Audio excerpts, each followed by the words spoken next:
Well, I wanted to turn to the life of Josiah out of Chronicles. I briefly touched on his grandfather Manasseh. We have to understand that Manasseh was the son of Hezekiah. Hezekiah brought about much reformation, but he made a mistake at the end of his life. In 2 Chronicles chapter 32 verse 31, it says that, "And even in the matter of the envoys of the rulers of Babylon, who sent him to inquire of the wonder that had happened in the land, God left him only to test him, that he might know all that was in his heart."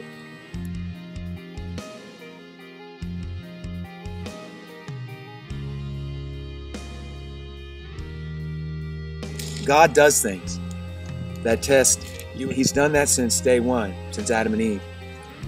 Now, what happens is Hezekiah has a son who reigns for 55 years. And it says here in verse 2 of chapter 33, it says he did evil in the sight of the Lord. What did he do? He worshiped these abominations of the nations whom the Lord had dispossessed through the conquest of Joshua and Caleb. He rebuilt, he put back in their place these shrines, these carved images, and the worship associated. He started that up again after Hezekiah took it away. He says the altars to the Baals, he made Asherim.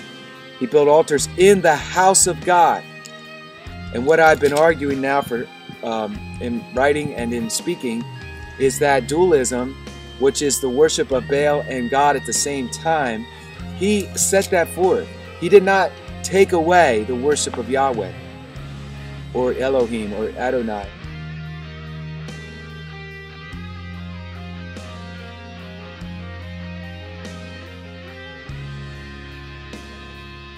For the God of Israel. He did not remove that. He left that in its place and added unto it the worship of the gods of Sidonians, Jezebel's gods, Baal and Ashtoreth.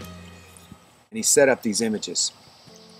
He made his sons pass through the fire in the valley of Ben Hinnom. Now remember, all these places where sin had taken place are dedicated to Satan and dedicated to the curse that's associated with these sins.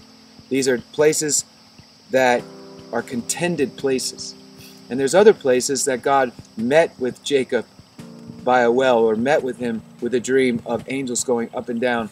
These are special places of God's connection with his covenant heads, or his people, his redeemed ones, the remnant. Well, Ben Hinnom will always be a place of divination and witchcraft, because it says here, there in that valley, they practiced witchcraft, divination, sorcery, mediums, and spiritists were there, and they did much evil to provoke God to anger. I want to tell you today, dear people who call yourself Christians in America, in Europe, in South America, in Africa, we have set up images in the church.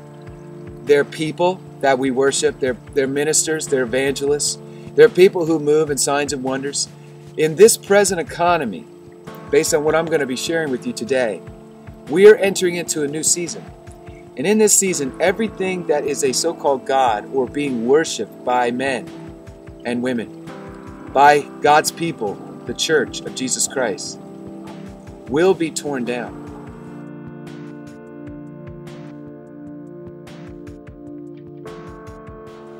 These images in God's house, he told, directly violating what God said to David and Solomon. He said, in this house and in Jerusalem, which I have chosen from all the tribes of Israel, I will put my name. Where God put his name, the everlasting name of God, the eternal name of God, the powerful creating God name, the name of Elohim, master of all, ruler of all, owner of time, owner of everything animate and inanimate, terrestrial and celestial, everything that is comes out of God. He put his name in this place, and there witchcraft, sorcery, mediums, and spiritists set up camp. God noticed it, but did God deal with it instantaneously? No, because here, I will not again remove the foot of Israel from the land which I have appointed for your fathers, if only they will observe to do all that I have commanded them according to the law. According to the law. The law was binding. What God wrote and what God said, and that was preserved for every descendant of David, was binding upon their life, whether they recognized it or not. And if you go to church today, call yourself an evangelical, what God says in His Word is binding on you, whether you agree with me or not. It doesn't really matter what you think of me. It doesn't really matter what you think of Jesus or what you characterize Jesus. I've heard people say, well, Jesus wouldn't mind if we had Santa Claus and Christmas trees. And well, how do you know? Jesus doesn't mind the Easter Bunny. Well, how do you know? Are you so close to Jesus Christ that you are in such intimate fellowship with Him that you know exactly what He's thinking about Santa Claus, about reindeer, about Easter bunnies, about Halloween and pumpkins and jack-o'-lanterns, about Harry Potter and everything else that we look at today and ask the question, what is this? Doesn't it have a source of idolatry at the core? When we look at some churches' worship, we see a lot of visible things that I don't think we should see. I shouldn't see pictures of saints or statues of saints. I shouldn't see a woman up there. I shouldn't see even Jesus hanging on a cross. I don't think that's necessary for me to worship the resurrected Jesus at the right hand of the Father. The cross is a symbol. It is very powerful. It is the only way to God is through the cross. But Jesus doesn't hang on that cross anymore. Jesus rose again, defeated death, and the curses, all the curses associated with what Adam and Eve did when they disobeyed God and they ate the fruit of the tree of the knowledge of good and evil. Jesus' cross breaks every curse. And that's what I'm holding on to today as I am constantly coming against darkness, is that cross is my protection. And for you, if you are going to preach the gospel, the message of Jesus Christ, exclusive kingly authority over every nation, over every religion, over every institution, over the fathers of all families. When you preach that message, you will be confronted with darkness, because that message, our message, an invading message. It comes in to break down every lie. And guess what? Cain doesn't like to be broke down. Abel will be killed, martyred, bloodshed, as Cain slays Abel over and over again. But that blood, it goes up, and there's a volume. When that blood hits its volume point, the threshold point that God has predetermined, then that's when it's over for Babylon. That's when God shuts it down, and He comes back, destroys everything that's alive, everything that sets itself up as an authority or a God, a pretend God. And He destroys it. And He comes back and sets up His throne on earth in Jerusalem. That's the order. That's the reason.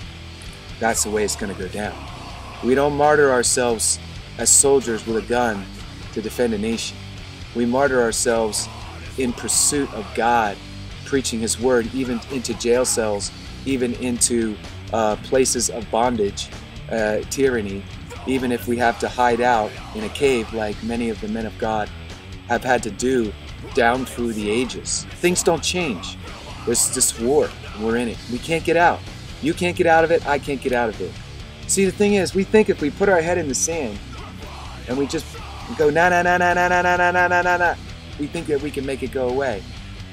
A kid can do that, and we can laugh at a little kid that, oh, here comes a scary movie. Man, Shutter Island. My kids, every time they see that come on, watching the Olympics together, enjoying it. And every time the ad for Shutter Island comes on, they all go na na na na na na na na, because it scares them. It's very demonic and spiritual. It's dark. It's scary. But that doesn't change the reality of Satan. Satan doesn't freak out because you go na na na na na na, or you ignore. In fact, he goes like this: "Yay! Way to go! You don't understand. I'm taking ground from you. I'm stealing from you. I'm robbing from you. I'm taking your children one by one, captivating them. I'm alluring them. They're now my slaves. They're doing drugs. They're worshiping my gods. They're religious. They have no fire for God. They have no passion. They have no zeal for God. They have no desire for His glory. They don't seek Him alone. They don't take up their cross, and they don't follow Jesus. They follow religion.